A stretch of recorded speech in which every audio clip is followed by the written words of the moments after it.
formales bienvenidas a esta comisión. Quiero hacer hincapié que este es nuestro tercer cuaderno con la Universidad Jorge Tadeo Lozano. Es el tercer cuaderno que hacemos junto a Camilo Páez Vanegas, que hoy lamentablemente no pudo asistir, pero ya es nuestro tercer cuaderno, lo cual significa además siempre una profundización en el tema. Nosotros trabajamos la imagen desde distintas aristas y el poder posibilitar la idea de seguir continuando con la investigación a través de sucesivas publicaciones, en las cuales nos acompañan Eduardo Russo, por suerte siempre, Leandro, que también nos viene acompañando hace ya un tiempo, distintas personas de la Universidad Jorge Tadeo Lozano también, hacen que podamos profundizar mucho más en el tema.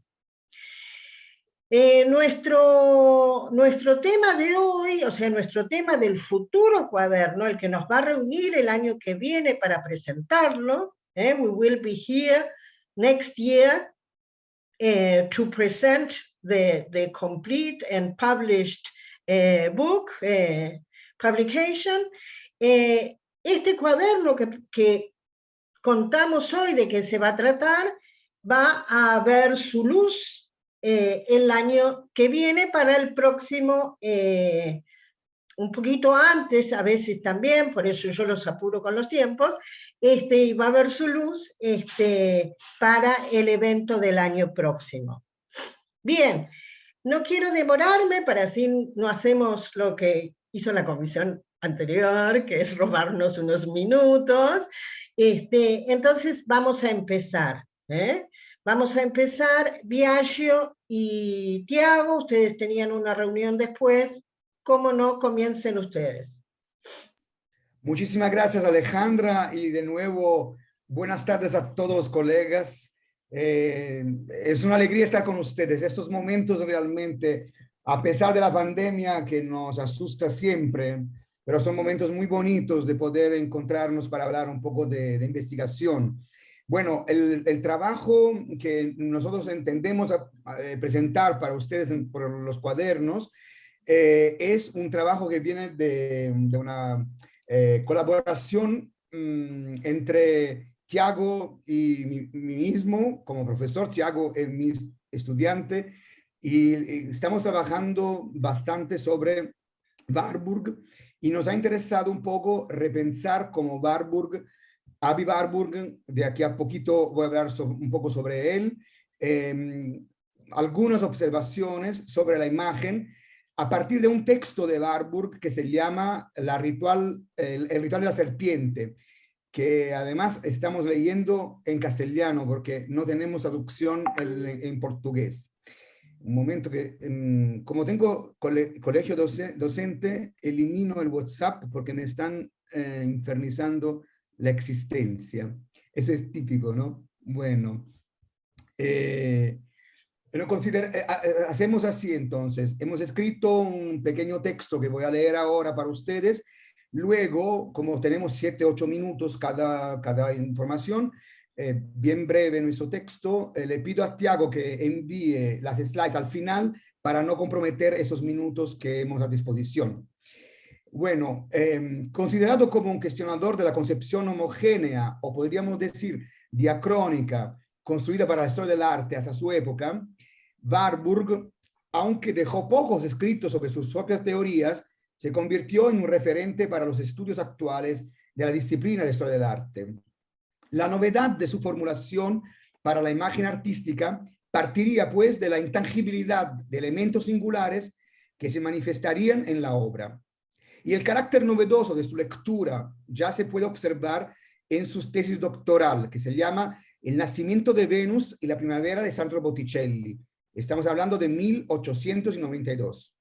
En este texto, el descubrimiento de la intensidad gestual de los personajes mitológicos como Céfiro, Aura y Flora, figurado según un estilo llamado a la antigua, en medio de la serenidad de un estilo llamado también a la francesa, que dominaba en el 400 italiano, deconstruye aquella, entre comillas, esterilidad matemática de las formas propuesta por Alois Riegel y Erich Wöfflin, que habían definido la percepción pictórica como una función estilística general que puede ser diversamente actualizada según la necesidad de expresión.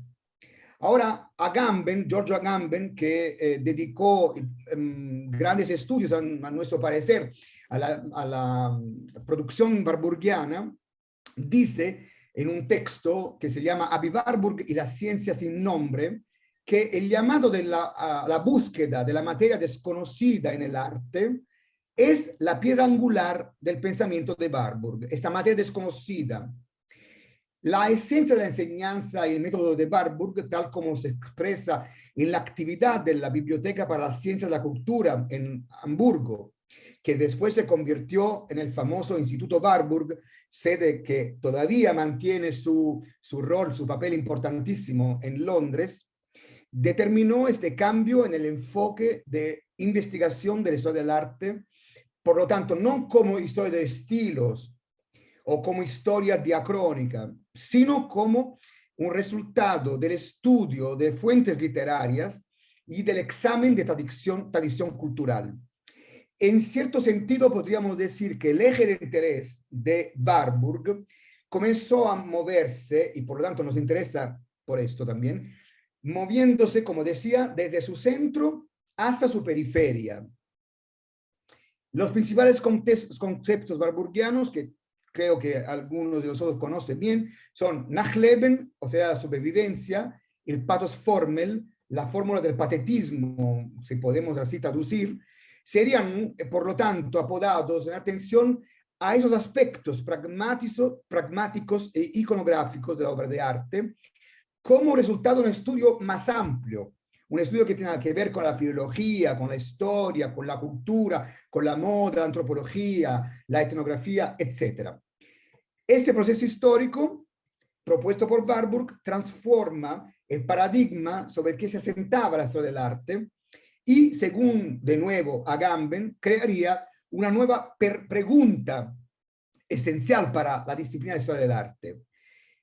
Y es verdad, si Warburg pudo presentar el problema de Nachleben, des Heidentums, o sea, de la vida póstuma del paganismo, como el problema supremo como estudioso, es porque Warburg había comprendido que la cuestión de transmisión y de supervivencia es realmente el problema central de una sociedad caliente, decía él, como la occidental, obsesionada con la historia, hasta el punto de querer hacer de ella el motor mismo del desarrollo de cada aspecto antropológico. Así con Warburg, la imagen gana una dimensión antropológica que se vuelve como central en esto. Ahora, para dar continuación a su intuición sobre esa dimensión antropológica de la imagen, Warburg decide de viajar en 1895 a Estados Unidos y más específicamente llega a Nuevo México para emprender una expedición en el territorio de los indios Pueblo. Este viaje marca profundamente a Warburg y 30 años después, o sea, no inmediatamente, se vuelve el tema principal elegido para una conferencia muy importante de la existencia warburgiana, diría existencia biográfica, porque fue concertada con los médicos de la clínica Bellevue como prueba necesaria de su recuperación psíquica, que tuvo que internarse, ¿no? Con la experiencia de Nuevo México, Warburg sigue el camino opuesto a la cultura occidental, partiendo de una idea de un complejo simulacro del arte en Europa hasta los rituales primitivos de los indios norteamericanos. Es interesantísimo ver esto, porque esto podría tener mucho valor con las culturas indígenas de Sudamérica también, ¿no? Y que es algo que por lo menos aquí en Brasil no tenemos gran bibliografía. Y entonces, en esta conferencia, repito, conocida como el ritual de la serpiente, registra Warburg la intervención antropológica de la periferia en el centro, cómo la periferia actúa con gran fuerza en el centro. Le voy a concluir solo con una pequeña citación de Warburg, y luego le pido ya a Tiago que prepare slides rápidamente. Dice Warburg, y así termino: lo que me interesó como historiador de la cultura fue que, en medio de una tierra que convirtió a la cultura técnica en una admirable arma de precisión en manos del hombre intelectual, supo conservarse un enclave de una humanidad pagana primitiva que, aunque se mantenga entera y ocupada en la lucha por la existencia, se dedica con firmeza inquebrantable a prácticas mágicas que acostumbramos a evaluar solo como síntomas de una humanidad completamente trasnochada.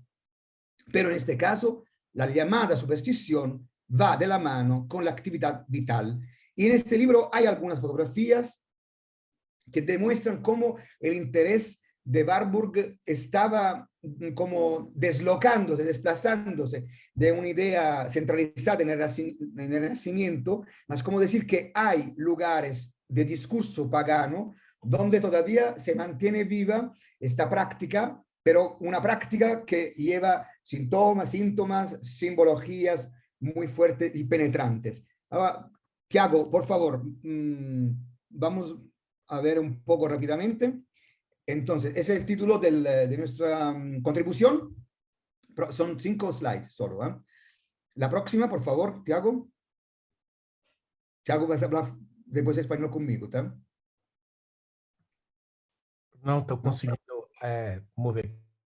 Ah, não está conseguindo? Se não, eu faço. Não consegui. Un problema técnico. Slides. Voy a ver si consigo yo mismo, si no, dejamos así para no... Sí, no se preocupen.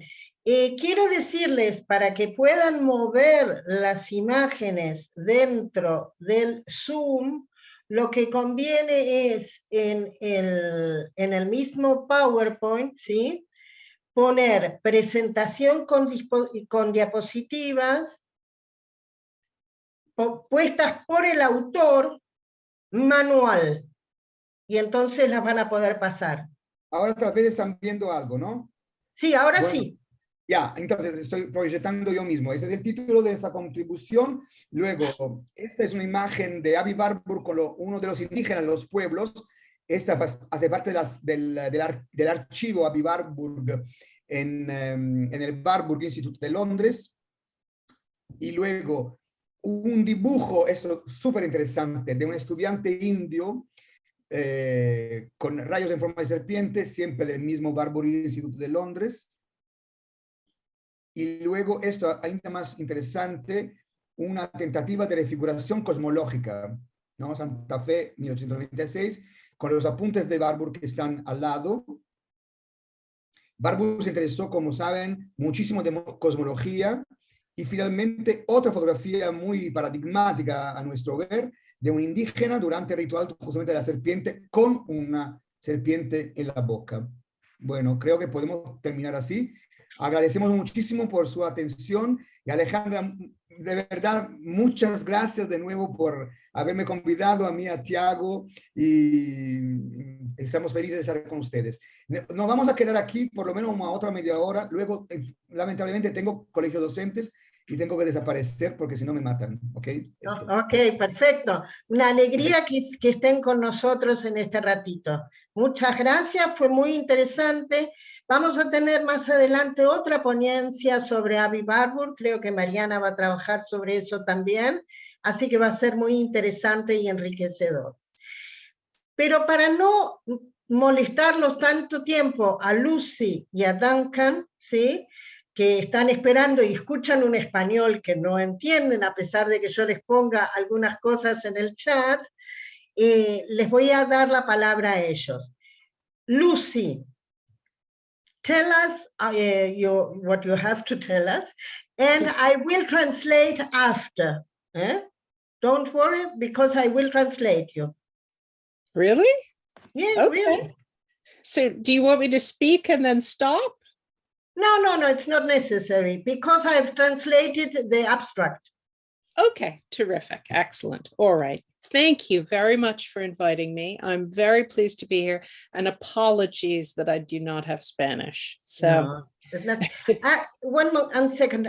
Quiero contarles que Lucy y Duncan han creado una red que se llama Global Photographies Network, de la cual yo formo parte también, y que estamos entre todos organizando, y Camilo también, estamos todos entre todos organizando algunas cuestiones muy interesantes, con charlas, y tienen la posibilidad además de conocer qué pasa en Asia, qué pasa en África, y no solamente lo que pasa en Europa y Estados Unidos, ¿no? Que ese es un problema. Y por supuesto, Camilo y yo empujamos hacia América Latina.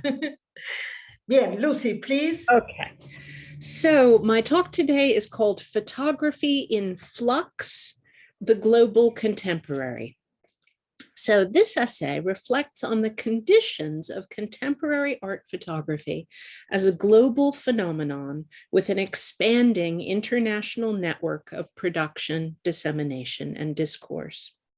As I have only 8 minutes, today I will draw out a few common trends in the structure and presentation of recent photographic work and identify shared themes emerging in local and global practices. The ideas I will share today come out of my own work as a photography critic, theorist, and educator, and also my activities as one of the members of the Global Photographies Network. So as I begin, a few words about my own background may be helpful.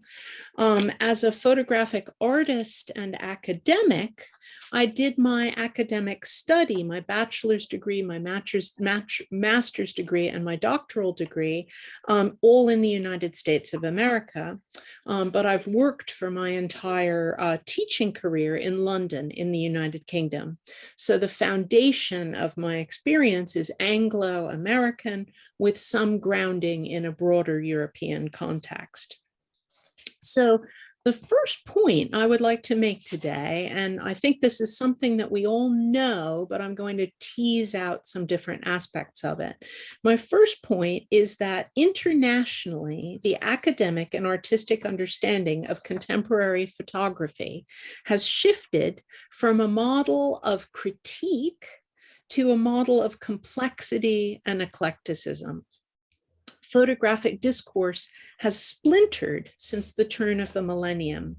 While photographic education and criticism in the West appeared to be drawing together into a kind of orthodoxy in the 1970s, 1980s, and 1990s, with an agreed set of histories and theories, we might think about Roland Barthes or Walter Benjamin or Alan Sekula or Victor Bergin, people who in the West everybody was reading. This sense of orthodoxy has now been fractured. The resulting field of activity is revitalized, if difficult to describe in certain terms. In the 1980s and 1990s, under the influence of semiotics and post-structuralism, much Anglo-American photographic discourse centered around theories of representation and ideas of critique. Photographs were regarded as texts, which, accompanied by various words inside or outside the frame, would allow them to communicate various messages, to perform intellectual work, as well as offering aesthetic experience. This model is still prominent, but the agenda has broadened. Postmodern theories of representation assumed that photographic art should offer a model of critique or resistance in relation to dominant structures of power under capitalism. Today, many photographers continue to work in political ways, explicitly political ways, but not necessarily within the logic of representational critique. So we're moving away from critique and towards a kind of complexity and eclecticism.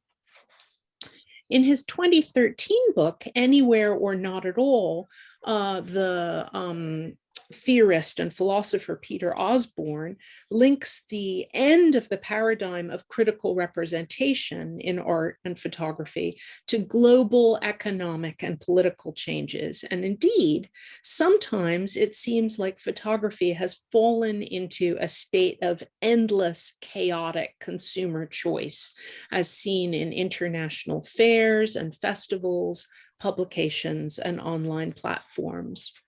But I think there's a more positive way to understand this complexity and eclecticism that comes from globalization in photography. All around the world, photographers and artists in majority world countries that had little organized photographic culture or institutions before the 1980s or 90s are being turned on to contemporary art and photography and are being exposed to the history of photography within their local contexts. But of course, they're encountering all of the history of photography at the same time, all styles, all genres, and not burdened with the social or historical contexts in which they originally emerged.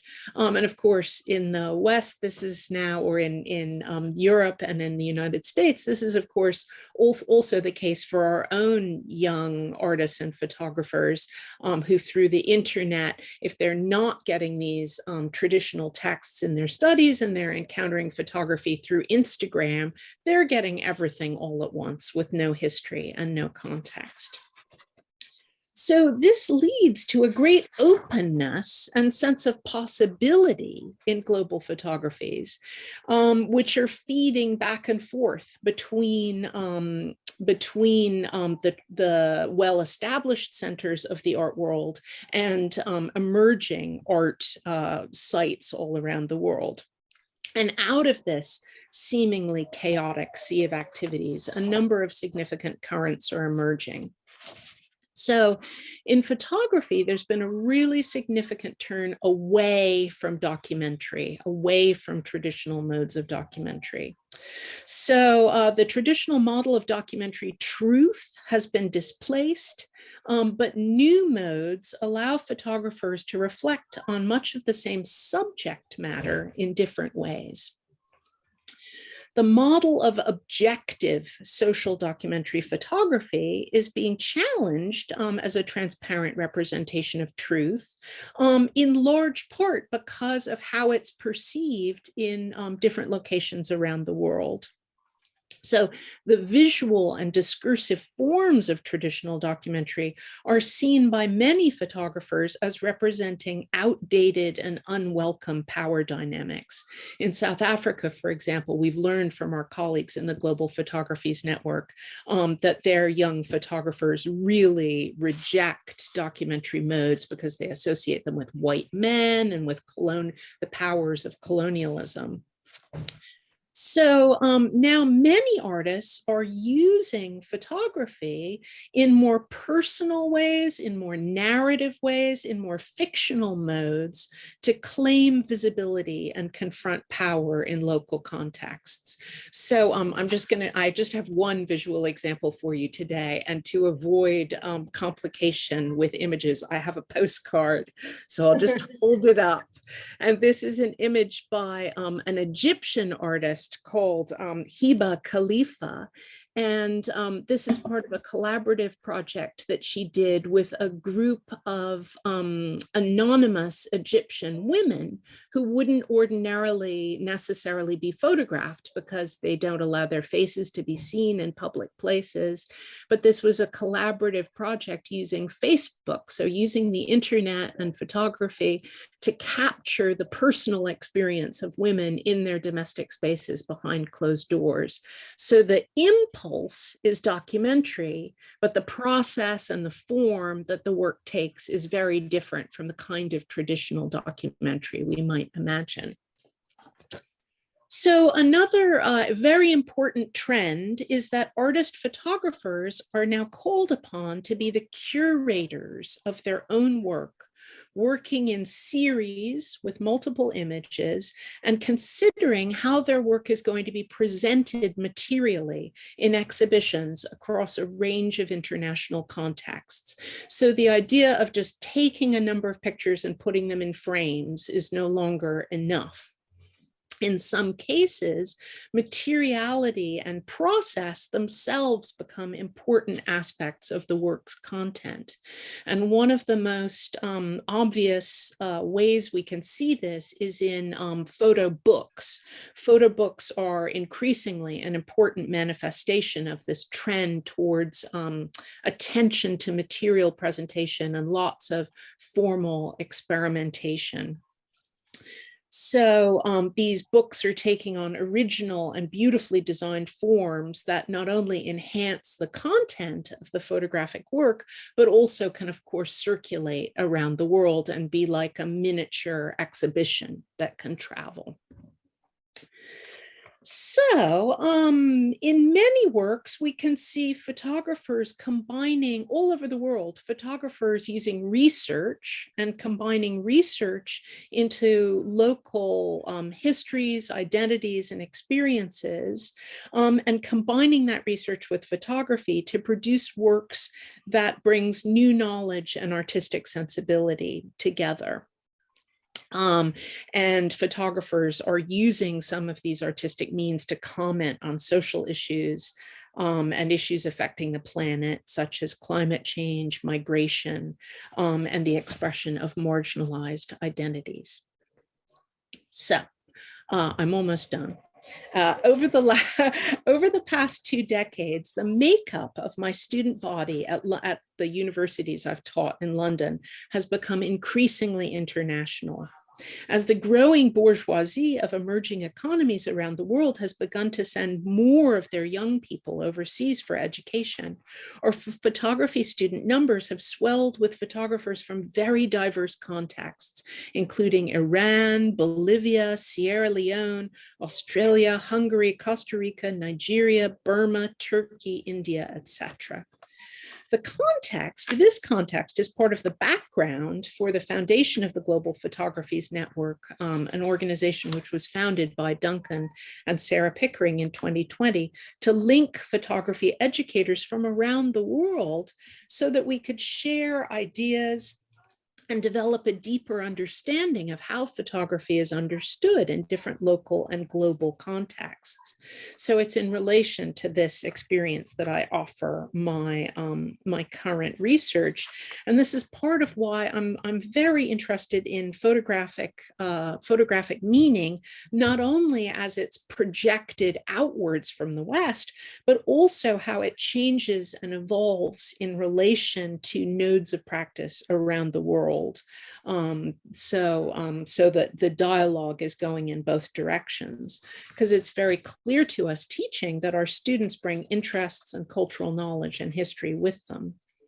So my final point is that multilingual artists and writers and curators who work across more than one context are acting as cultural translators, contributing to this set of transnational activities and offering new ways to understand them. And I only apologize once more that I don't have the Spanish today to present my research in the majority language of today's event, because I would very much like to have a dialogue with you. It's been my great pleasure to share some of my research. I look forward to presenting it later in the year in more polished form, and I look forward to future exchanges of ideas. Thank you. I will translate, don't worry. Bueno, fui agregando cosas del abstract porque hablo mucho más allá del abstract, entonces fui agregando. Así que les cuento un poco.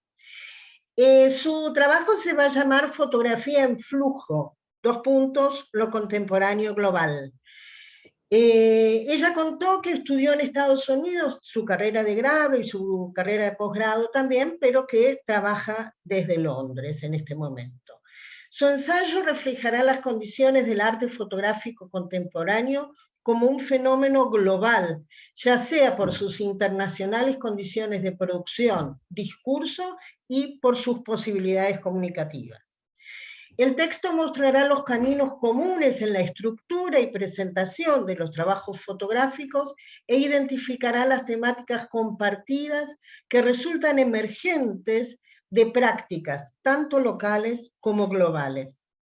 El discurso anglo-europeo académico puso el énfasis alrededor entre los años 70 hasta los 90 más o menos en la crítica, en cierta ortodoxia en la lectura, y ahí mencionó a un par de personalidades. Y eso se ha roto un poco en la actualidad, dice.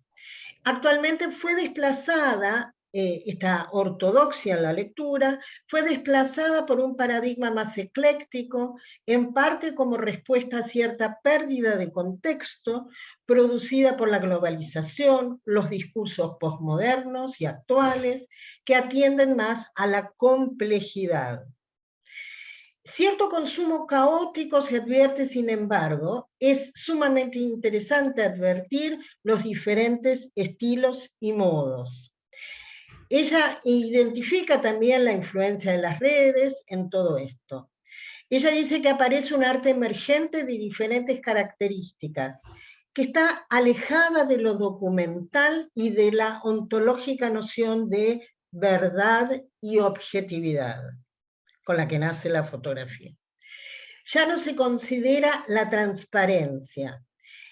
Y si bien ella identifica también que el impulso comienza siendo documental, la forma se aleja de ese género. Menciona los fotolibros como un ejemplo. Los fotógrafos usan investigación para adquirir nuevas sensibilidades, ¿no? Esta cuestión del research, art research, que también es muy mencionado últimamente. Contó sobre el Global Photographies Network, ¿no? Como ella y Duncan y Sara, la tercera integrante, empezaron a armar esta red para compartir experiencias, y contó finalmente que su interés no solamente es por el sentido de la imagen, sino que también le importa mucho el tema de la práctica. Bueno, ahí estamos, traducido. Muchas gracias. Para todos ustedes. Bien. Duncan, if you wish.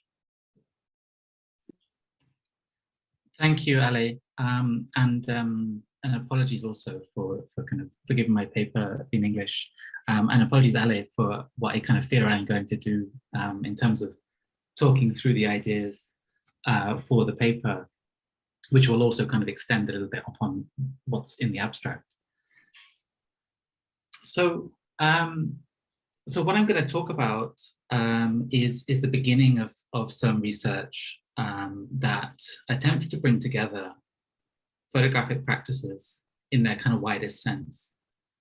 Photography as a truly expanded field, and one that in some ways in this paper pitches perhaps one of the most familiar mainstream American street photographers of the 1970s, and tries to pull him into contact with one of the inventors or one of the kind of first theorists of the photographic image, Ibn al-Haytham, who was born in Basra in 900 AD.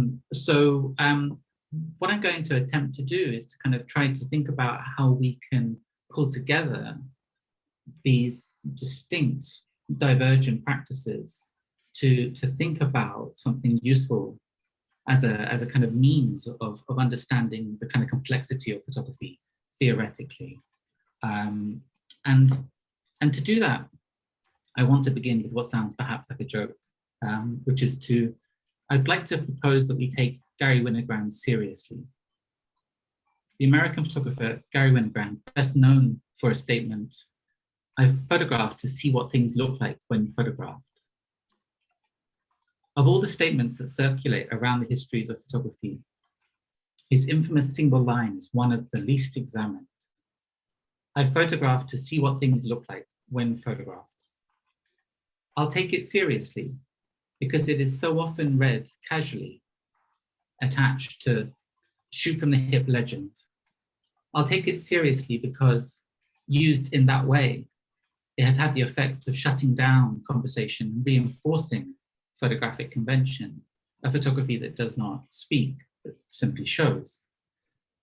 And I'll take Winogrand seriously because I think he wants to demonstrate something. And by thinking about Winogrand in the context of Alhazen, perhaps we can go further still. Winogrand's statement, I will argue, can be shown to reveal a significant and powerful gap in the photographic image. I photograph to see what things look like when photographed. The statement has the quality of a wisecrack, a joke, or a tautology. It seems to say, I take pictures to take pictures. So much of what we discuss about photography is automatic. So much is received wisdom that is fixed and not in process, formed and not informing. And yet Winogrand's statement seems to be ripe with potential.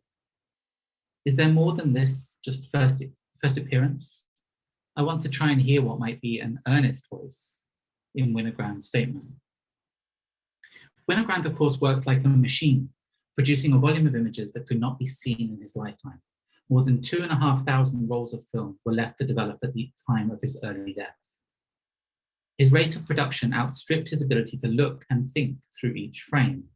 Indeed, editing is recognized as separate to the act of photographing, a distinct component which might include the decision not to edit out at all. Winogrand recognizes the distinct experiences of viewing and reviewing, and a similar consideration is summed up by Winogrand's ally, Lee Friedlander, who says in a sharply comic statement, I only wanted Uncle Vern standing by his car, a Hudson, on a clear day. But I got him and the car.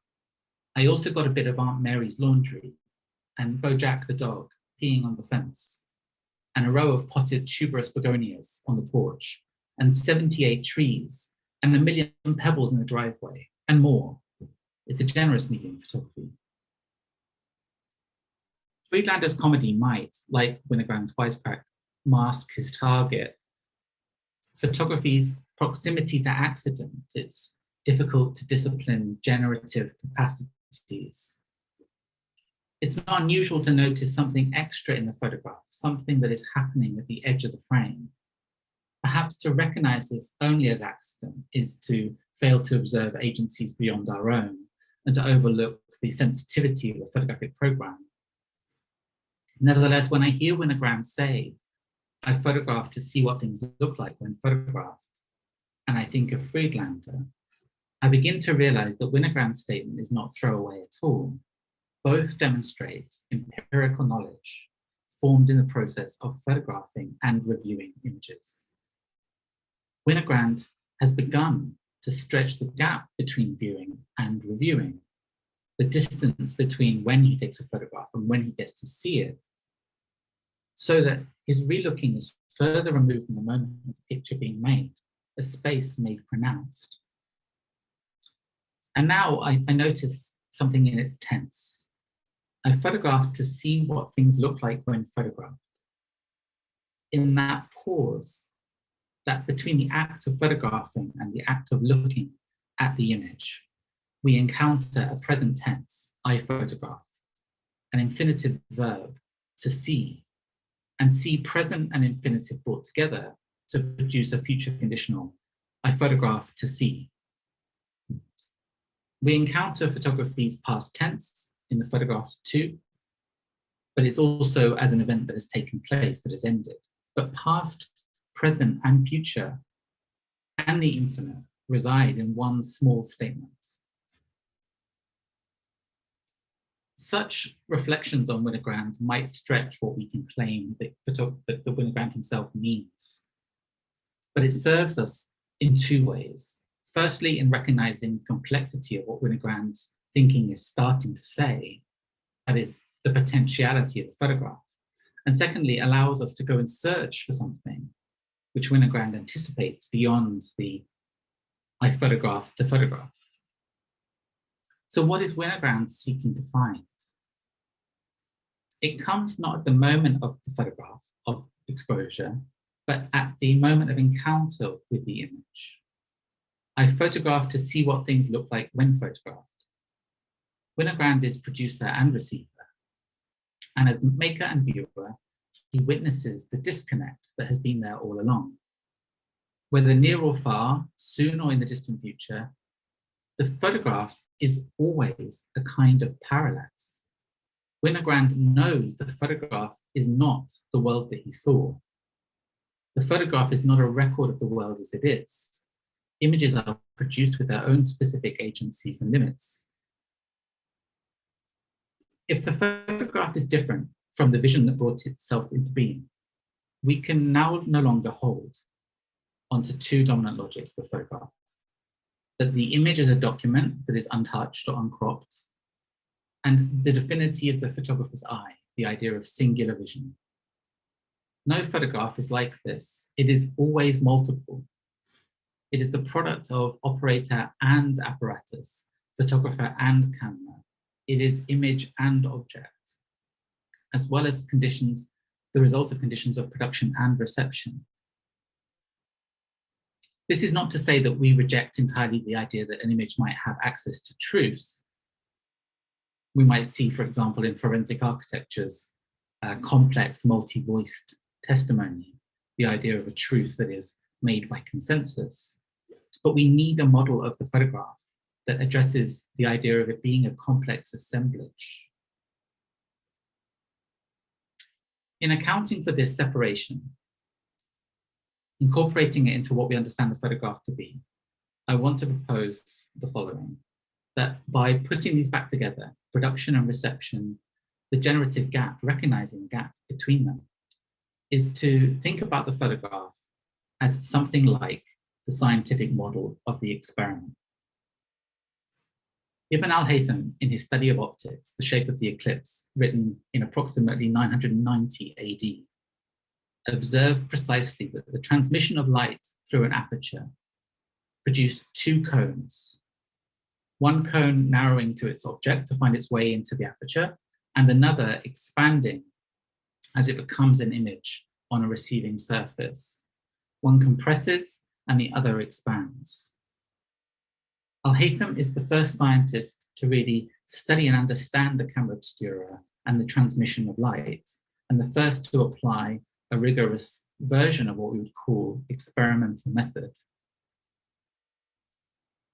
So from the beginning of the image, there is experiment and there is empiricism, two parts to the image. And it's when we combine them that we recognize that what is a representation's function. The images are there to be looked at, but not just simply as proof, but as a record of a speculation and a process, inquiry and an encounter. So to sum up, my paper, which this is the beginning of, will support this idea by exploring how photography and the history of optics and photographic chemistry embed relationships to experimental method. From experimental method and Winogrand's identification of a gap between photographic production and reception, we can begin to explore the full complexity of photography. Thank you for your attention. Thanks for your patience.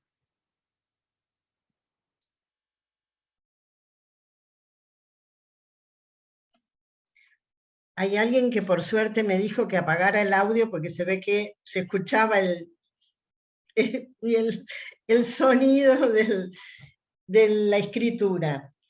Bien, voy a tratar de sintetizar también lo que dijo Duncan, que también fui ampliando con respecto a lo que ya tenía.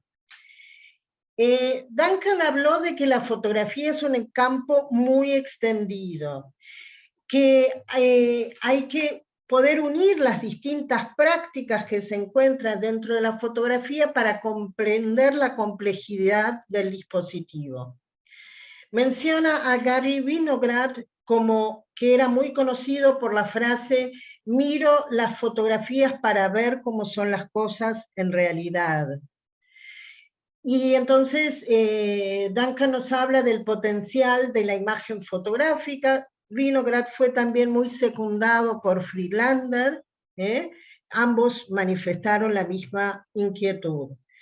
se puede, en sus fotos, en las fotos de ambos, se pueden reconocer sucesos que a veces no se advierten a primera vista. Winograd acercaba el espacio, hablo de espacio cuando Duncan habla de gap, lo tomo como espacio. Winograd acerca el espacio entre lo que se ve y lo que se mira. Y decía fotografío para ver. Él también fotografiaba el momento del encuentro con el suceso, con lo cual Duncan nos habló de una unión entre sujeto y objeto. La idea de verdad es por consenso y no por transparencia, ¿no? Aludiendo también a lo que decía Lucy. Hay algo de experimental en todo esto desde la transmisión de la luz, por ejemplo, y ahí trabajó con las convenciones de experimentación y los primeros apuntes que introducen la historia de la fotografía experimental a través de un personaje que él llama In al-Haytham y que yo conocía como Al-Hassem, que en realidad nosotros siempre lo dimos como Al-Hassem en las clases. Pero es el mismo, no es otro. Y que realizó importantes aportes ópticos que posibilitaron la cámara oscura. Entonces, Duncan dice que la historia de la fotografía está inundada por teorías convencionales acerca de la imagen, en las cuales la producción está muy separada de la recepción. Y entonces su ensayo examinará estos dos fenómenos diferentes. Por un lado, el trabajo del fotógrafo Winograd y su street photography, y por otro, los estudios del siglo X de Al-Hassem, con el objetivo de reconsiderar el campo de la experimentación. Porque hay desde el comienzo una idea de experimentación en el proceso fotográfico. Hay nuevamente un espacio de gap que muestra lo experimental. Bien, espero haber sido fiel a las palabras de Duncan. Well, Lucy and Duncan, I thank you very much. Of course, you can stay here as long as you wish, but if you want, I know it is late afternoon. If you wish, you can leave. Thank you very much of being here. And it was a very great pleasure to hear your abstracts. Alejandra, también yo aprovecho para irme.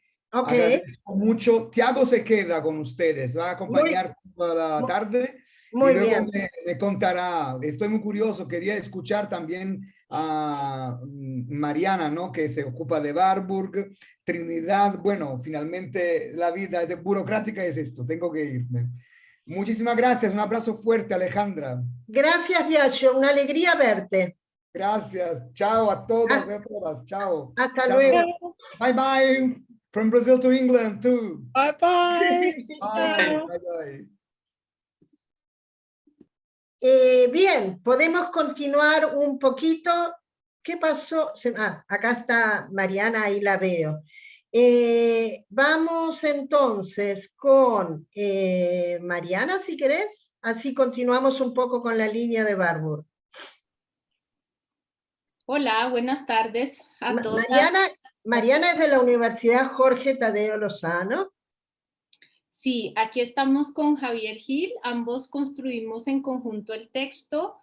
Muy bien. Trabajamos en la Universidad Jorge Tadeo Lozano hace muchos años, compartimos muchas clases de laboratorio de creación, pensamiento artístico, pensamiento poético, y las reflexiones que estarán en el texto vienen un poco de esos laboratorios, y la noción de archivo emerge un poco de la necesidad de arrancar un proceso, un proyecto de creación, cómo el archivo nos ayudó a pensar y a ayudar en ese impulso. Entonces, voy a hablarles de una primera parte, después Javier Gil retoma. Quisiera arrancar con 3 preguntas que se hace a Agamben en el texto muy lindo que se llama Ninfas, que la ninfa justamente es esa imagen que siempre se nos escapa y que se nos escapará, y se hace esas 3 preguntas. ¿Cómo una imagen puede cargarse de tiempo? ¿Qué relación hay entre el tiempo y las imágenes? ¿Y qué es estar ante una imagen? Tanto Agamben como Didi Uberman, que es el otro historiador que hemos trabajado mucho, en Uberman uno ve que casi que en el nombre que le pone a sus textos está presente esta relación con la imagen, ante el tiempo, ¿no? Que es estar ante el tiempo, ante la imagen, imagen especia todo, lo que vemos y lo que nos mira, supervivencias, y nos pone en todos sus textos a pensar qué o quiénes somos frente a las imágenes, ¿no? Mirar de alguna manera es ser mirado, somos mirados por lo que vemos, no es simplemente un ejercicio de pasar el ojo, pasar el dedo al celular, sino que mirar es abrir unas heridas en la psique, en el pensamiento, abrir preguntas, traumas, si quieren, personales, sociales, e implica todo este descubrimiento de la sorpresa, del extrañamiento, y somos completamente interpelados por eso que nos permitimos mirar. Atravesar una imagen, de algún modo, es ser atravesado por ella, no es del orden del entretenimiento para nada, sino más bien casi que ver imágenes y estar frente a ellas o frente a un archivo, como ya lo nombraban con Avi Warburg, es sentir terror, ¿no? Es sentir temblor, es, como diría también Pascal Quignard, es dejarse perturbar, es estar ansioso, ansiógino, conflictivo, traumático, ¿no? Es entregar como todas esas pasiones. Uno siempre estará, digamos, expuesto frente a la imagen, expuesta a su singularidad y la singularidad de las imágenes.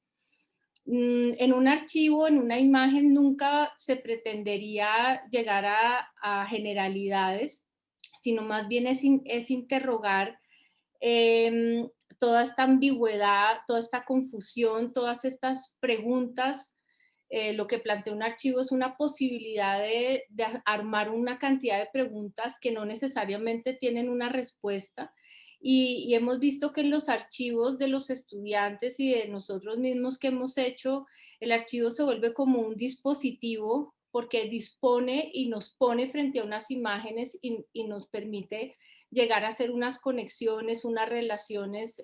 Barthes decía que cuando 2 imágenes se juntan, en algunos casos empiezan a salir como chispas. Esas chispas es una especie de entre las imágenes que nos devuelve la mirada, no siempre pasa entre las imágenes. El archivo también es un lugar, digamos que el archivo puede ser un archivo de imágenes, pero también de cosas, de materiales, de cuerpos, de historias, de palabras, de historias oficiales o no oficiales. El archivo para nosotros se convirtió en una especie de juego de mecano que nos permite dialogar con todas estas imágenes y sonidos, que nos abre distintos puntos de vista, ojalá no domesticados, no codificados, no tan heredados, sino contemplar la posibilidad de ir a lugares más censurados, ignorados, olvidados y subestimados. Diríamos, lugares que nos extravíen, que nos extrañen en nuestra propia mirada y que nos hagan encontrar con algo inesperado, en este caso pues también lo marginal. Este juego con la imagen y con el archivo nos ha permitido desestabilizar la mirada, y también lo importante cuando uno configura un archivo sería ver los vacíos, ¿no? Lo que le falta al archivo, lo que no puse, lo que no vi, las fallas, diríamos. Entonces hay muchas maneras de interrogar pues un archivo y uno sería como esos abismos en los que psíquicamente uno se permite entrar. El archivo nunca pretende una verdad ni llegar a un conocimiento lineal, es más bien desjerarquizar la mirada, es traer lo que no vemos, lo que está excluido, permite la posibilidad de ver el mundo ya no de dicotomías, arriba, abajo, blanco, negro, bonito, feo, ¿no? Historia del arte o o una imagen que yo tomo desde el celular, sino esa desjerarquización me permite entrar a la imagen y encontrarle, como dice Eddie Huberman, y interrogar los distintos registros y multiplicidad que hay dentro de una imagen. Y en uno de los ejemplos, tú me dices el tiempo, ya voy por la mitad. Un poco más, pero bueno, dale. Un poquito más de la mitad, te quedan 4 minutitos. Listo, dejo ahí simplemente les leo este ejemplo del libro El signo de los tres. Dice, Morelli crea un método para detectar si una pintura es falsa. Sus procedimientos consistían en no mirar las figuras centrales de las obras, más bien ir a los detalles menores, las uñas, por ejemplo, las formas de los dedos, los pies y en especial las orejas.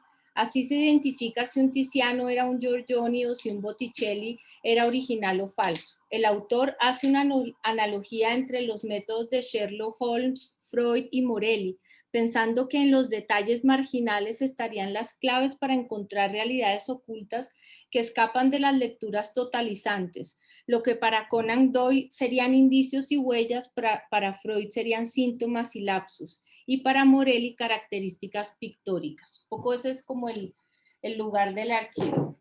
Entonces los dejo con Javier. Sí, simplemente para puntualizar de pronto algunos implícitos de lo que ha mencionado Mariana.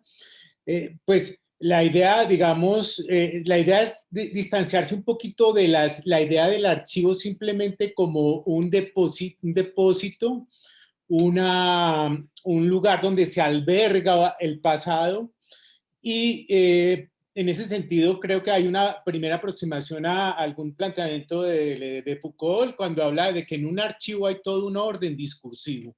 Hay un modo de mirar, de dar sentido, de organizar lo real. La cultura misma sería el primer gran archivo, ¿no? Donde hay una ley de lo que puede ser dicho. Es decir, hay una gramática de lo real en el archivo. A nosotros nos interesa, de hecho algún artista amigo nuestro lo decía muy bien cuando hablaba de dime cómo clasificas y te diré quién eres. A nosotros nos interesa no solo ese lugar de la preservación y esa carga de sentido que tiene el archivo, sino el archivo como lugar de fuga, como lugar de creación. Es decir, casi que el lugar del archivo como contraarchivo, como experimentación que permite asomar lo reprimido en el mismo archivo, las resistencias, las huellas de lo borrado, ¿cierto? Los síntomas que quedan ahí palpitando, espectros, fantasmas, y creo que ahí creemos que hay un lugar de lo periférico, de lo no dicho, de lo que queda por decir, tanto en la historia como en una imagen cualquiera, como en nuestra propia vida. Sí, y en eso hay mucha relación, ese juego de presencias y ausencias, con lo ya mencionado del Atlas Mnemosyne de Barbour.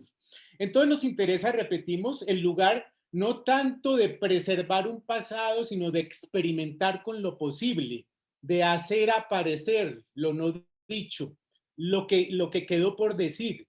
Un poquito a la manera que lo mencionaba Godard, si la cultura es la regla, el arte es la excepción. Y el archivo es un modo de llegar a ese lugar excepcional, a una alteridad, ¿cierto?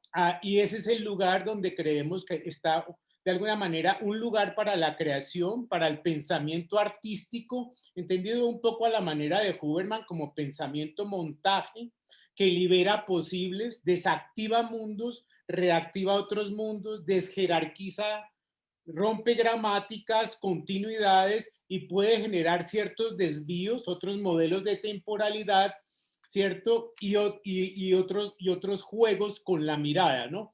El archivo como perturbación de la mirada.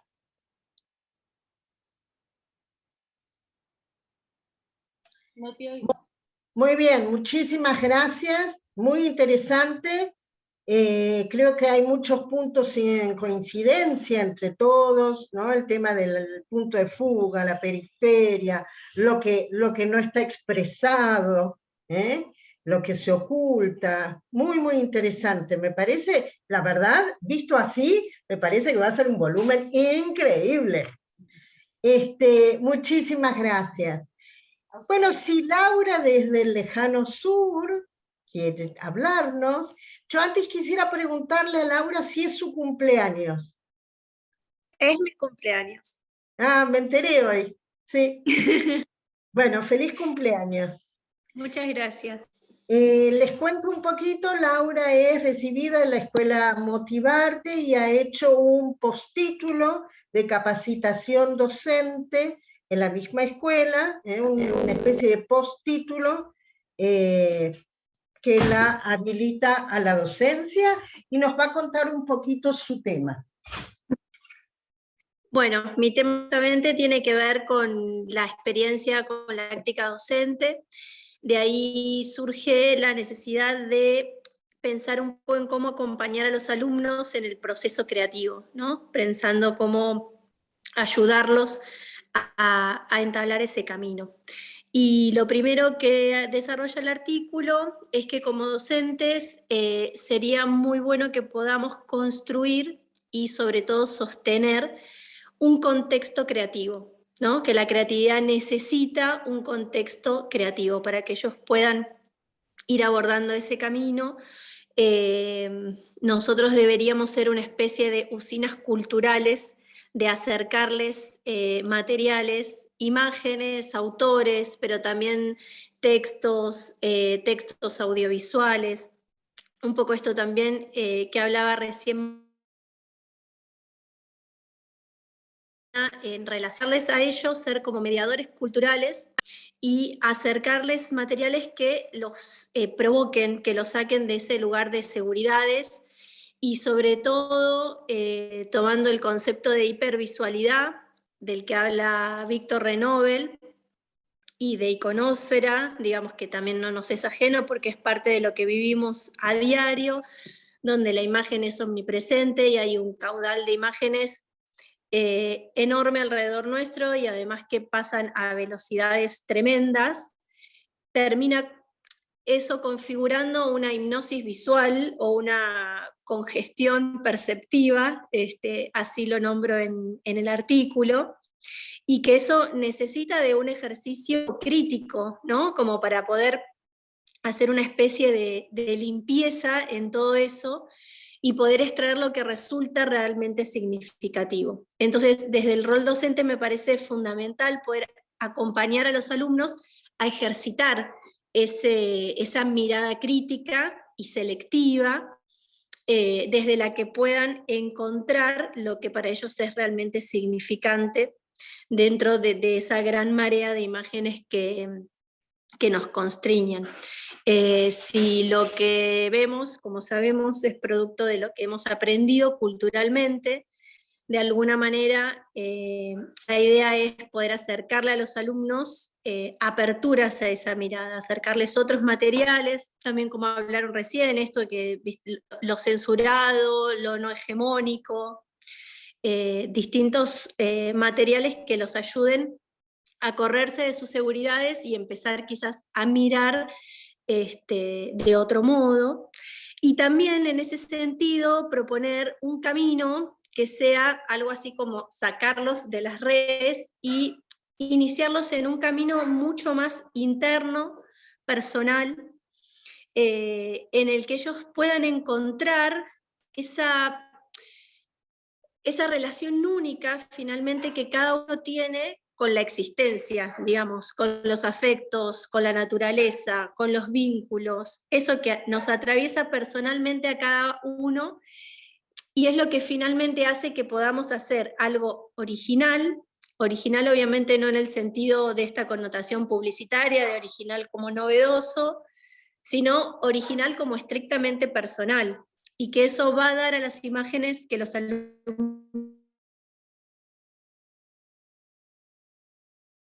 puedan hacer, puedan crear desde un adentro muy personal. y empezar a crear de alguna manera su propia narrativa, su propio mundo de imágenes, así como para nosotros es muy claro hablar, por ejemplo, de un mundo de Lartigue o un mundo de Goldin o de Winograd, como nombraban hace un rato, que ellos también puedan empezar a crear ese universo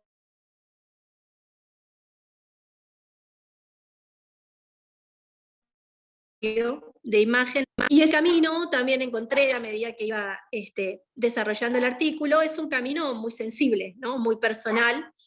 Entonces también me pareció muy oportuno esto que plantea Humberto Maturana, de un rescate de las emociones dentro de los espacios educativos. Habla él de colocar al amor como sustento de lo humano, y a la vez el amor como ese espacio en el que dejamos surgir al otro, sin negarlo, sin cuestionarlo desde la teoría o desde el prejuicio. Digamos, tomando el amor como también parte de ese contexto creativo y a la vez que contenga y ayude a que los alumnos puedan desplegar esa creatividad, que va a ser un proceso que va a ser parte de la práctica misma. Digamos, la creatividad obviamente no es una condición que debieran tener los alumnos a priori, alejarnos un poco de la idea del genio creativo con buenas ideas y empezar a pensar en lo original como algo propio y único, como cada uno de nosotros, y tampoco colocar la creatividad como un horizonte, ¿no? También desde la cultura y los medios se nos vende mucho esto de alcanzar la creatividad, y en sí la creatividad, propongo en el artículo y en relación a la experiencia docente, tiene que ser parte de la práctica. Muy bien. Nosotros la tenemos desde un... y a la... Se te está cortando un poquito, Lau. Oh. Así que está muy bien, creo que quedó claro de lo que se trata el artículo. Fue sumamente interesante. Aguardamos leer el ensayo completo, con muchas ansias. Como todos los cuadernos que estuvimos implementando hasta ahora con Camilo, todos tienen una parte dedicada a lo que es la docencia y a la práctica de la enseñanza en artes visuales. Bien. Gracias, Lau. Gracias a vos. Vamos a convocar al señor Eduardo Russo. El señor Eduardo Russo es un especialista en cine, es de la Universidad de Palermo, director del doctorado de la Universidad de La Plata, y es el que me obliga, cuando tengo que escribir después sobre sus escritos, hacer la introducción, hacer el prólogo, me obliga a ver películas que yo no conocía. Así que voy a ver qué es lo que tengo que mirar ahora. Eduardo, adelante. Bueno, un gusto, gracias Alejandra. Bueno, te voy a obligar a ver una película extremadamente rara, así que vamos, siempre las propuestas que me hace Alejandra para las distintas publicaciones son interpelaciones que de pronto me hacen hurgar algunos rincones que tienen que ver con experiencias que, como en este caso, no es que ha sido durante largo tiempo olvidada, pero sí, había como generado una leyenda, pero hoy en día por suerte la tenemos bastante disponible. Esto que voy a comentarles tiene que ver con la idea de explorar la enseñanza audiovisual, esto que tiene que ver con pensar el diseño audiovisual, el cine, las artes audiovisuales, desde un ángulo que interpela la teoría por un lado y la práctica por el otro, ¿no? Esta experiencia estuvo a cargo de un realizador de Hollywood, no de los más recordados, pero una figura muy importante de Hollywood clásico, que fue Nicholas Ray.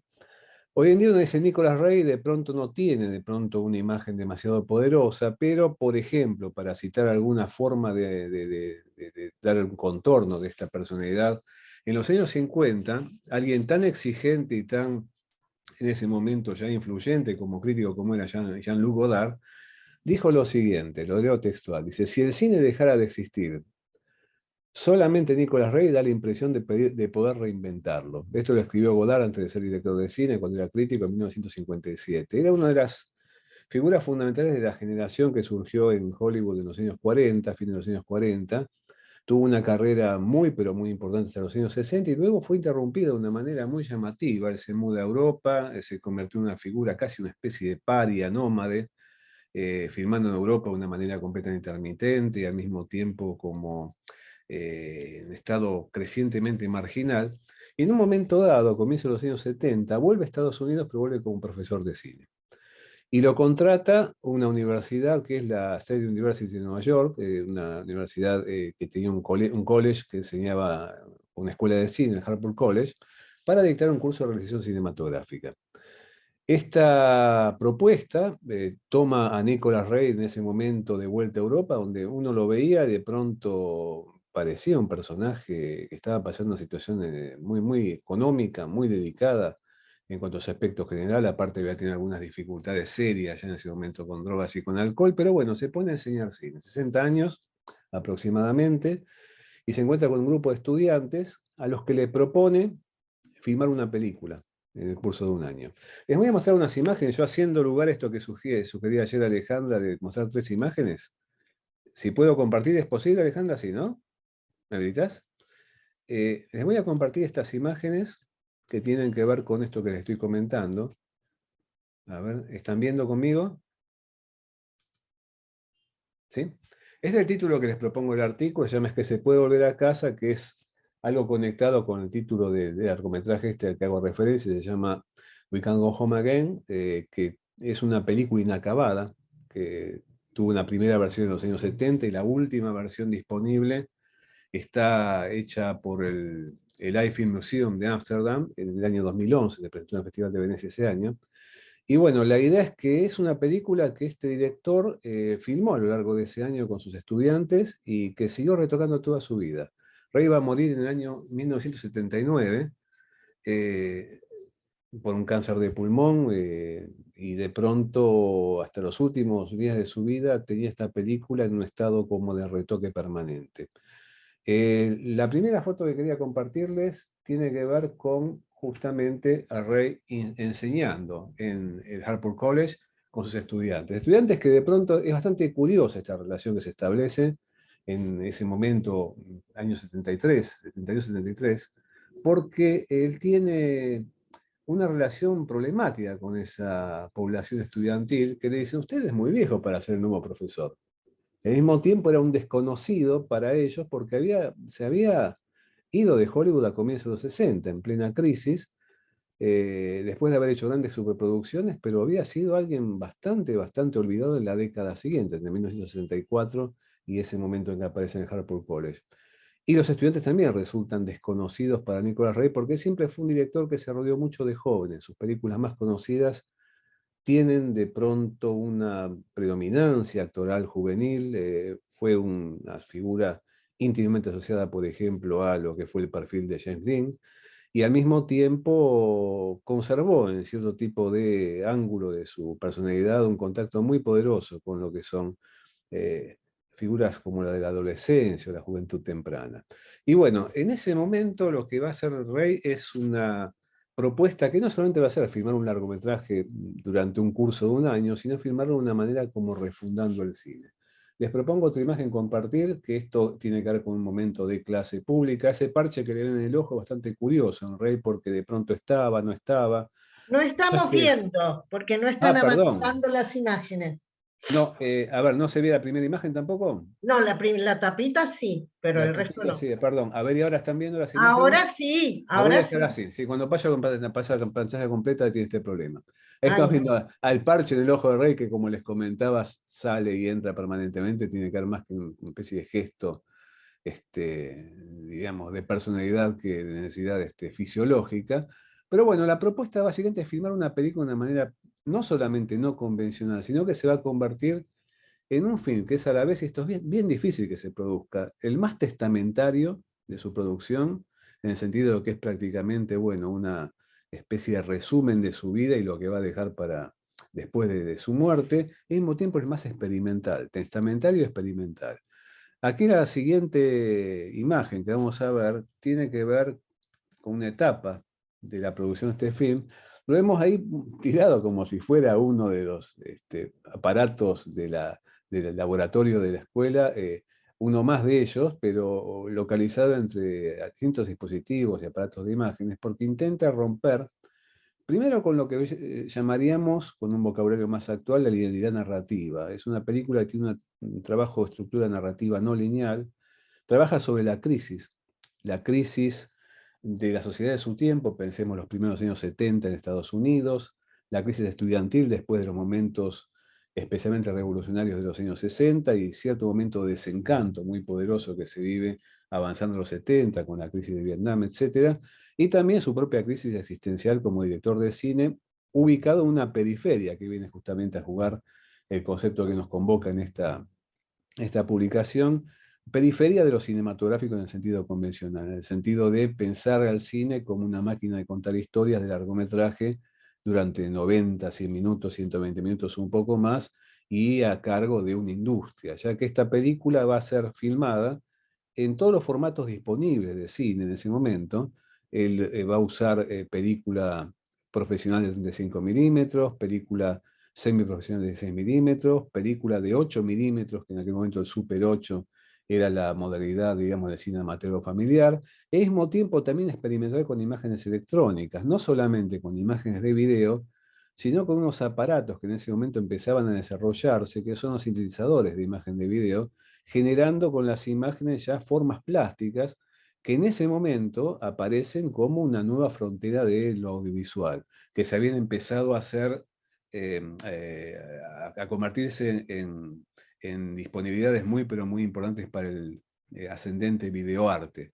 Lo que ocurre es que Ray lo va a llevar justamente a un terreno cinematográfico y juntando a todo eso va a proponer este largometraje que va a estar hecho no solamente en todos estos formatos, sino rompiendo con la idea de la pantalla convencional. Esto puede parecer también muy contemporáneo, estamos hablando de un proyecto de comienzos de los 70, decía Ray, quiero romper el rectángulo de la pantalla. ¿Cómo va a ser eso? Tratando de que la proyección misma va a ser generada en toda una cantidad de pantallas que van a invadir esa superficie de proyección, rompiendo no solamente con la idea de un rectángulo, sino generando como una configuración performática, trabajando incluso con distintas proyecciones en simultáneo sobre una misma superficie, tanto así que va a llevar, convenciendo a sus amigos franceses, él había desarrollado una muy buena relación con la crítica francesa y con todo lo que podemos llamar cierto tipo de, digamos, de establishment creciente a partir de la Nouvelle Vague, la nueva ola francesa, y en el Festival de Cannes de 1973 se va a hacer una proyección de esta película que dejó desconcertada a todo el mundo, porque era justamente un work in progress, un trabajo en avance. Y No quiero volver a casa tiene justamente en forma histórica una primera proyección en Festival de Cannes de 1973. Esto fue algo histórico, legendario, durante largo tiempo, algo que también convocó a leer mucho, pero a no poder imaginarse claramente qué había ocurrido en ese momento. No obstante eso, Ray siguió trabajando la película más allá de su curso del año 72-73, hizo versiones hasta el año 76, y cuando él muere, esto queda a cargo de su compañera, Susan Ray, que va a terminar incluso filmando un documental que se llama No esperes demasiado de un maestro, y que es un documental sobre el proceso de esta realización que se va a estrenar justamente con la restauración de la película en el año 2011, cuando se presenta en Venecia, en ese momento el Festival de Venecia, luego de ser restaurada por el Museo de Cine de Ámsterdam. O sea que ahí la leyenda ya la tenemos convertida, y acá les comparto otra imagen más, en una edición en Blu-ray que es editada en Estados Unidos, también ediciones europeas, que es una especie de programa doble, ¿no? No podemos volver a casa como programa central, y ahí se ve abajo chiquitito en las letras, pero ustedes lo podrán ver, que dice No esperes demasiado, la película que la acompaña, que es el documental de Susan Ray sobre el proceso de realización de esto. ¿Qué aprender de esto desde otra forma de pensar la periferia, que es, por ejemplo, qué podemos pensar y aprender de esto en Buenos Aires, año 2022, con una experiencia realizada en Nueva York 1972-73, hace 50 años? Básicamente acá hay una propuesta extremadamente importante, seductora, que es pensar al cine como una experiencia vital, y no alguien que se propone enseñar cine a partir de decir yo, director de cine, exitoso, director hollywoodense de otra época, vengo a enseñarles a hacer una película, sino es algo así como vamos a aprender juntos la experiencia de hacer cine. Y una forma de cine que Ray siempre ha definido de una manera muy, pero muy insistente como una forma de vida. Pensar al cine como una forma de vida más que una forma artística considerada la realización de productos terminados con mayor o menor acabado. Esta idea, sin ninguna duda, bueno, es una experiencia que confrontándose hoy mismo con eso se resulta tan desafiante como en aquel momento. Estamos hablando de una película que tiene 50 años, es su primera versión, y a partir de restauración, ya en este momento está cumpliendo 10 años, llama al asombro. En este momento está en plataformas, está por ejemplo la plataforma Movie, están las dos, está No podemos volver a casa, que implica el no podemos volver a casa de los estudiantes, que no pueden volver a casa después de haber participado de esa experiencia, y también remite a la idea de la casa en el sentido de una forma de pertenencia que tiene que ver con un cine, pero en estado de crisis, ¿no? Y que llama justamente a pensar la crisis. Vieron ustedes que el cine de pronto, más allá de que tiene un decurso que ya apunta a los 130 años, pero se ha pensado históricamente muy insistentemente en relación a su estado de crisis, los sucesivos estados de crisis, ¿no? Hoy en día hay cierto tipo de razones, que son las que voy a explorar en este artículo, para poder pensar que las crisis que estamos viviendo hoy en día, incluso cierto tipo de estado de desencanto que uno puede percibir actualmente en situaciones como por ejemplo nuestra pospandemia global, se pueden encontrar algunas resonancias de lo que se podía percibir en esos primeros años 70 en contextos tan específicos como ese momento de los Estados Unidos de 1972-73.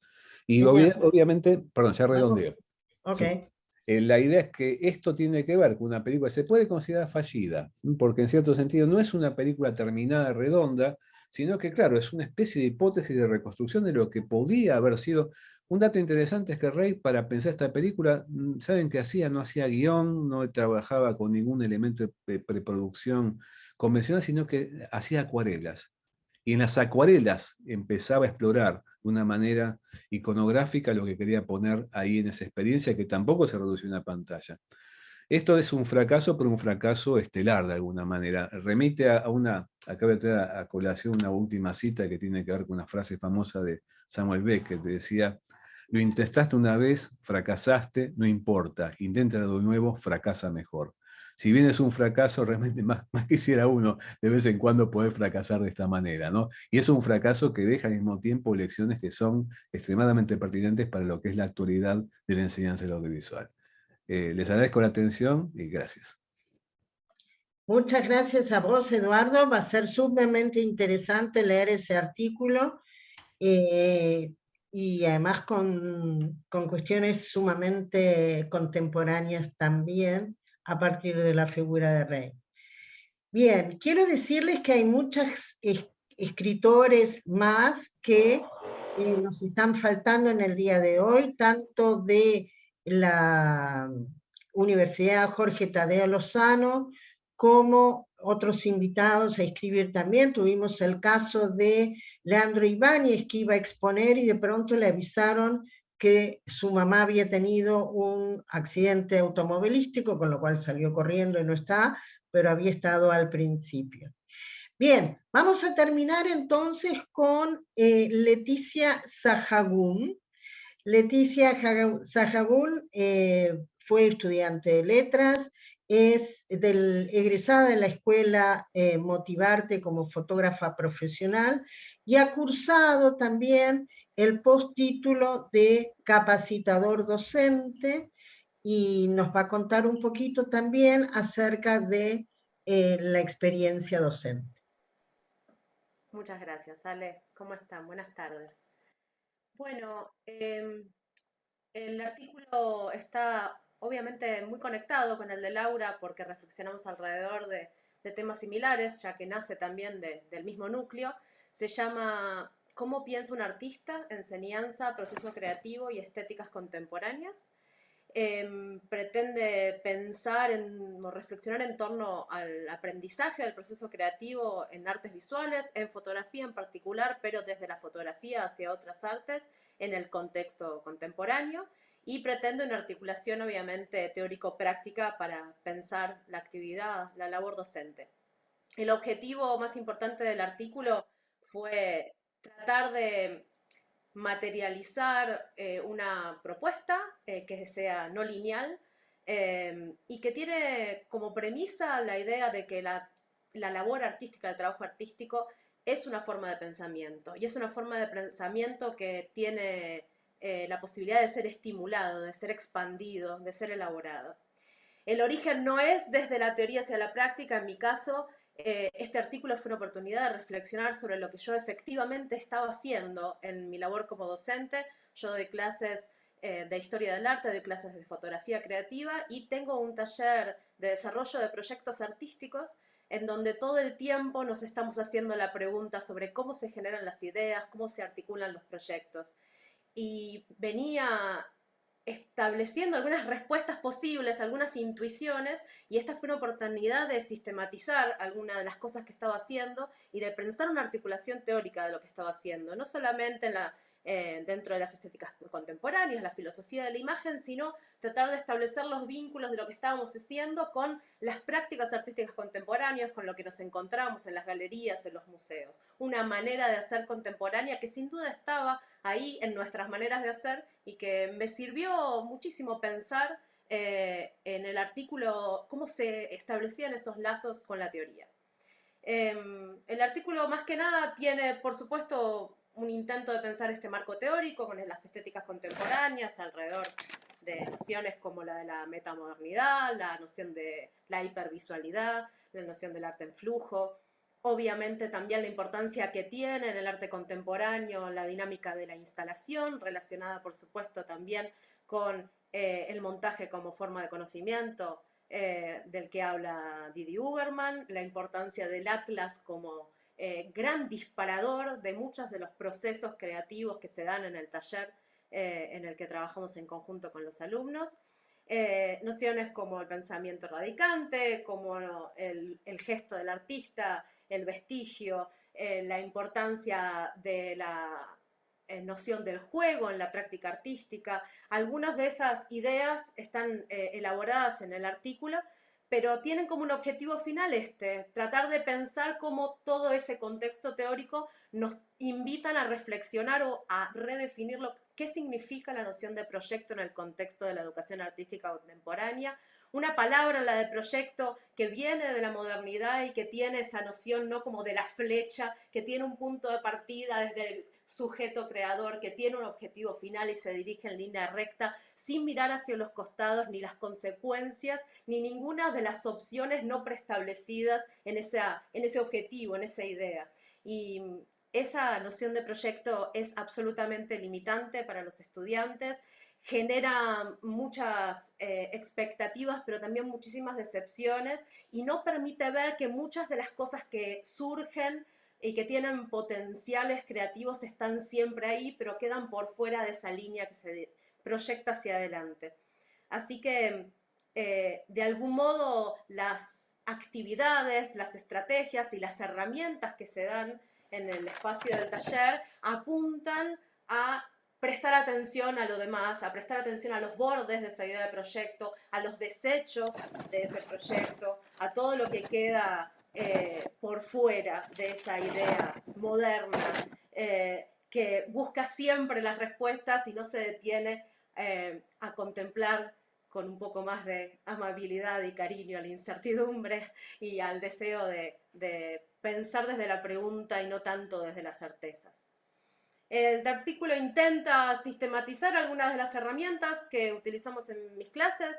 Hablé un poco de cómo valorizamos el error, como en su relación también con el residuo, con el resto, las derivas que van desde, por supuesto, el flaner analizado de Benjamin hasta el situacionismo como estrategia creativa, las derivas virtuales, las derivas tridimensionales, las derivas de todo tipo, como ya mencionaron también la investigación, el modelo de proceso creativo basado en la investigación artística, la ceremonia, los rituales, las celebraciones, las rondas, la importancia que tiene la dinámica del azar, inclusive de la posibilidad de pensar los oráculos como un lugar al que hacer preguntas creativas, y además la importancia que tiene en el proceso de la construcción de artistas visuales el acceso a la posibilidad de escribir. Pensar la palabra y la escritura como una herramienta para cristalizar los sentidos, para empezar a poner nombre a algunas de las preguntas que nos estamos haciendo. De algún modo, la herramienta de la escritura es una llave para abrir esta pregunta de el arte como forma singular de pensamiento, el taller como un espacio para aprender a pensar de otra manera, que sirve obviamente para la labor artística, pero que también sirve para la vida.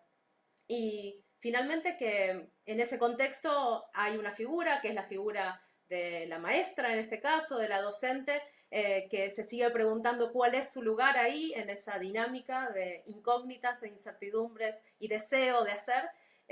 Y creo que una de las figuras más claras que se me han aparecido en estos años de experiencias es la figura de la guía, la figura de quien no da respuestas, pero sí está atenta a marcar algunos caminos posibles y que fundamentalmente escucha atentamente para poder brindar herramientas que les permita a los alumnos construir significaciones propias. Estar ahí atenta también a señalar que en general aquello que es lo más nutritivo, el sustrato del trabajo de los alumnos suele estar ahí, sobre la mesa. No hay que ir a buscarlo muy lejos, siempre está ahí delante de sus ojos. Solamente señalarlo es un punto de partida para empezar a pensar. Y eso implica siempre una dimensión emocional, un acompañamiento, un cuidado, una complicidad y, como decía Laura, también un acto de cariño, de amor. Bueno, eso es un poco de qué se trataba un poco el artículo. Muy bien, estaremos gustosos también de leerlo. Bueno, tenemos unos 10 minutitos como para intercambiar entre nosotros y también como para posibilitar al público presente hacer por el chat alguna preguntita o algún comentario, así como recién hubo un comentario de halago hacia Eduardo. Si quieren preguntarnos algo, aquí estamos. Sí, Mariana, Eduardo, Duncan, Laura, Leti, ¿quieren preguntar algo? Acá estamos. ¿Intercambiar algo?